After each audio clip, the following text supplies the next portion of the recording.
Good evening, Tottenham fans. We are all a little bit happier than we was before the Newcastle game. We were all expecting a battering, and Spurs put up a fight and got some points. Well, got a point away at Newcastle, something we haven't done since 2021. So it's not all perfect at the moment. It's not. We still didn't see great attacking play. We still didn't see cohesiveness up front. We didn't see an identity in our attacking ways, but we did see something different. We went down twice away to Newcastle and came back twice. We fought. We did do some attacking plays against Newcastle, which I was quite happy with Mawani and Kudos linking up. I thought that was pretty decent as well. Mawani does look like a top player, by the way, and I think once he gets his Premier League goal, he'll keep getting goals. I just think he will. I think Kudos played okay. I think Bergvall was very, very good again in the 10 role. And I think this is why Xavi's not getting starts, because Bergvall is putting in some good performances. Almost scored a brilliant goal with that back flick. Now, like I said, it's not all perfect yet. We need to build a foundation and build from this and put in a decent performance against Brentford. We can't keep putting in poor performances and scraping draws like we did against Newcastle. Newcastle were the better side. Newcastle should have won that game. We all know that. But we didn't collapse. We didn't capitulate. We stayed in the game. And even up until the last minute, Romero scores that overhead goal, which was absolutely outstanding. Should have been saved by at least 4 or 5 defenders and the goalkeeper, but they all seemed to miss it. But I don't care. It went in. There was a horrible VAR decision. Let me just show you that. I'll show you an actual clip, and I'm still annoyed with this. I'm still pissed off, basically, that VAR gave them a penalty for this stupid tackle. Dan Burn basically, and let me show you a picture. Dan Burn basically headlocking Bentancur, as you can see clearly there, and putting all his body weight on him and pushing him to the floor. And VAR looks at it in slow motion and says, that's a penalty to Newcastle. It's disgraceful. It's disgusting. And I'm not going to complain that it only happens to Tottenham, even though it happens to us a hell of a lot. It happens too much in this Premier League. We're supposed to be the best league in the world, by the way. And it doesn't look like it when you look at our officials. Our officials are nowhere near world class. They're nowhere near the level they need to be. And I'm starting to question now, because you see it in every single game. You see it everywhere you go. You see every single team complaining about VAR. How can VAR have pictures and still get it wrong? They've got slow motion. They take 2 to 3 minutes and still get it wrong.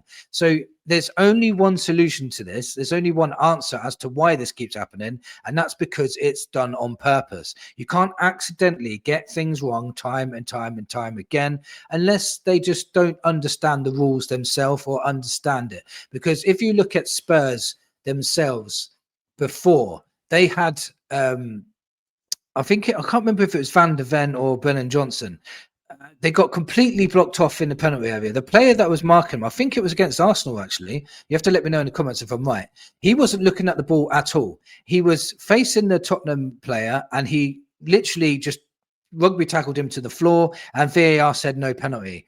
Now, Dan Burn actually rugby tackled Bentancur to the floor, and then they gave a penalty. There's no consistency whatsoever. And if there's no consistency, that leaves a lot of room for corruption. It leaves a massive gap for corruption. If there was consistency, it'd be harder to corrupt. But because it's so wide open and they make so many mistakes, it's easy for someone to go, yeah, let's not give them a penalty today because I've got a bet on. See what I'm saying? And I'm not saying anyone's 100% doing that. It's just a conspiracy that I have. So I'm not saying it's a fact, but I'm just saying, holding my hands up, this many mistakes can't be an accident. That's all I have to say about that. It really is. It's disgusting now, and it's happening not just to Tottenham, but to many other teams. Now, I described that we still have problems. And one of the massive problems we have at the moment, let me just get myself out of the way quickly, is this. We've got, when we played Man United in the first half, we had no shots on target. Then we played Arsenal, we had no shots on target. Played Fulham in the first half, no shots on target. No, and Fulham game and the Man United game were both at home, which is disgusting.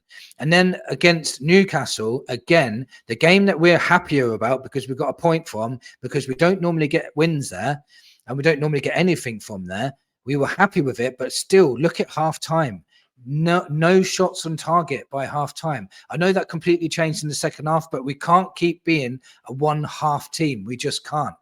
So we still have massive problems. We've still got things to fix, but getting a point away from Newcastle can breed a bit of confidence in the Spurs side. We need to, like I said, build that foundation and work on it from there. If we go to Brentford and we just, don't have no shots in the first half again, no shots on target, Brentford on top of us, Brentford score the first goal, or Brentford get a second goal, we make stupid mistakes, the crowd get on the players' backs again, and we start doing all this again, then all that work we did at Newcastle would be for nothing. So we really need to build on this. It's so vital and important for us to do that. Let me just show you what Thomas Frank said after the game, and let me know if you agreed with him. I think he speaks a little bit about the penalty as well. So let me just listen to this and let me know in the comments what you thought about what Thomas Frank said after the game. Thomas, did you expect Christian Romero to be your striker tonight? Scored 2 goals, especially one like that. I think that was the perfect bicycle king hit with the shin, aiming for the bottom corner. I think let's start praising Kuti. I think he deserves that. Overall, a top performance defending, on the ball, coolness, calmness, duels, and then get up there and score 2 goals. And I think the bicycle kick will will most likely get a little bit more praise. But I think the header is more exceptional. The way he does that is better than many strikers. That said, I think I really like the character and the mentality in the team. What they showed after 3 tough games. I think it's been to go here to the 4th game in 10 days, the 3rd away game, a very difficult place. Go down 2 times or get behind 2 times and come back. It shows everything about the willingness and the mentality in the team. And also, the second one is very disappointing to concede, because I think for me it's never a penalty. Even speaking to some from Newcastle, don't think it's a penalty, and we need the consistency, because that a penalty that would be given 2 times a game, and I actually think the referees say it's a referee call on the pitch, and he nailed it. And VAR can only be if it's clear and obvious,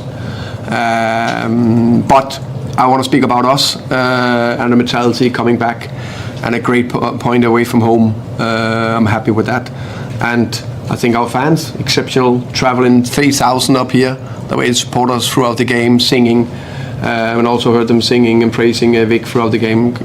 That's togetherness. So let me know in the comments if you agree with what Thomas Frank said. He obviously doesn't agree with the penalty decision either. I just think the biggest problem we have is consistency. You see it in one game, it's not given. You see it in every single game, what happened that day, and it is not given. And then when Spurs get into that sort of situation, for some reason, the penalty is given, and there's no consistency whatsoever. And it's really frustrating for us fans. It really is. Now, Christian Romero scored 2 goals.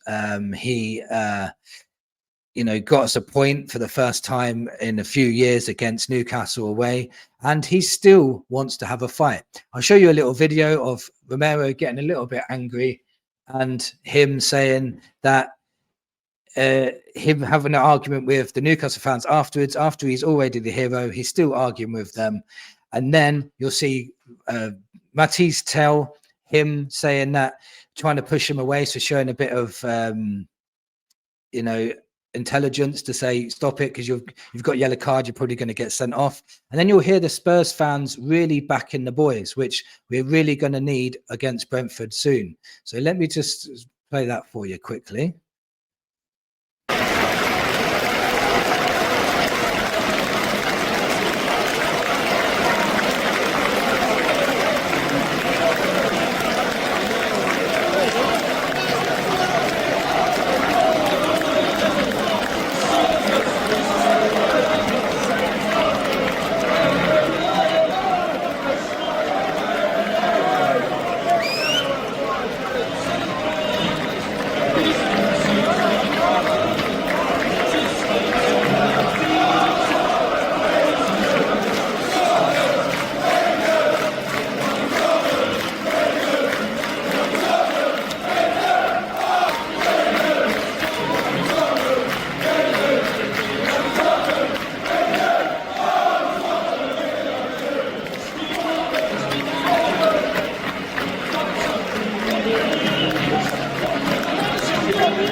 So he was obviously angry about something. Matisse Tell was showing his maturity to pull him away. And the fans were absolutely 100% behind the boys, which we really appreciated, which they must have really appreciated because they put in a very, very good performance. They were loud all night, by the way. So we need to get off the fans' backs because they do support the boys massively. Now, Romero, for me, is an exceptional ball-playing player. Why the hell are we not playing him in the number 6 role? Why can't we play him in the 6 role, put him in a double pivot with Paulinho? You've got a ball-playing midfielder in Romero, and you've got an enforcer in Paulinho. Play a Xavi in front of them, and you've got a really good midfield there. We're not. If we put Romero in midfield, we're utilising all of his strengths, his passing ability, his tackling ability, his aerial duel ability, and his long ball ability as well, because he can spray a long pass as well. So for me, if you had Danso and Van der Ven behind him with Paulinho next to him, that would be a really solid, compact compartment of the team. And we could really utilise Romero massively there. Whether they would do it or not is a different story, but he would be an absolute exceptional midfielder, in my opinion. Anyway, let me know in the comments what you think. Do you think that Spurs can get a victory against Brentford? Would you play Romero in midfield? Let me know in the comments below. Thank you for watching, and come on, you Spurs.